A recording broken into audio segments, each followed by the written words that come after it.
ಆರ್ಪೇಟೆಯ ವಿಧಾನಸಭಾ ಕ್ಷೇತ್ರದ ಸರಳ ಸಜ್ಜನಿಕೆಯ ಬಡವರ ಹೃದಯ ಮಿಡಿತಕ್ಕೆ ಹೆಸರಾದ ಆರ್ಟಿಒ ಮಲ್ಲಿಕಾರ್ಜುನರವರ ಹುಟ್ಟುಹಬ್ಬದ ಪ್ರಯುಕ್ತ ರಂಗಕುಣಿತ ಸ್ಪರ್ಧೆ ಏರ್ಪಡಿಸಲಾಗಿತ್ತು. ಸ್ಪರ್ಧೆಗೆ ಹೊಳೆನರಸೀಪುರ ತಾಲೂಕಿನ ಶ್ರವಣೂರು ಗ್ರಾಮದವರು ಭಾಗವಹಿಸಿ ಶ್ವೇತವರ್ಣ ಉಡುಪು ತೊಟ್ಟು ರೈತರ ಗುರುತಾದ ಹಸಿರು ಶಾಲನ್ನು ಧರಿಸಿ ತಮಟೆ ವಾದ್ಯಗಳ ಮೂಲಕ ತಮಟೆಯ ಶಬ್ದಕ್ಕೆ ತಕ್ಕಂತೆ ಕಾಲಿಗೆ ಗೆಜ್ಜೆ ಕಟ್ಟಿ ಹೆಜ್ಜೆ ಹಾಕಿದರು. ಸೇರಿದ ಸಾವಿರಾರು ಸಾರ್ವಜನಿಕರಿಗೆ ಕಣ್ತುಂಬಿಕೊಳ್ಳುವ ಹಾಗೆ ಕುಣಿದು ಕುಪ್ಪಳಿಸಿದರು. ವಯಸ್ಸಿನ ಭೇದ ಭಾವವಿಲ್ಲದೆ ಎಲ್ಲ ಒಟ್ಟಿಗೆ ಸೇರಿ ಕುಣಿದರು. ಸ್ಪರ್ಧೆಯಲ್ಲಿ ಶ್ರವಣೂರು ಗ್ರಾಮದವರು ಪ್ರಥಮ ಬಹುಮಾನ ಪಡೆದು ಖುಷಿ ಹಂಚಿಕೊಂಡರು.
ತಮ್ಮ ಪ್ರದರ್ಶನ ಎಲ್ಲ ರಂಗ ಕುಣಿತದ ಸ್ಪರ್ಧಾಗಳಿಗೆ ಪ್ರಮಾಣ ಪತ್ರವನ್ನು ನೀಡುವಂತಹ ಸಂದರ್ಭ.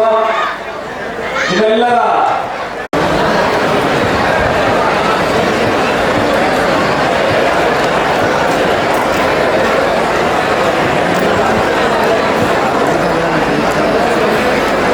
ಎಲ್ಲರಿಗೂ ಒಂದು ದೊಡ್ಡ ಚಪ್ಪಾಳೆ. ರಾಜ್ಯ ಮಟ್ಟದ ರಂಗ ಕುಣಿತ ಸ್ಪರ್ಧೆಯಲ್ಲಿ ಪ್ರಥಮ ಸ್ಥಾನವನ್ನ ತಮ್ಮದಾಗಿಸಿಕೊಂಡಿರುವಂತಹ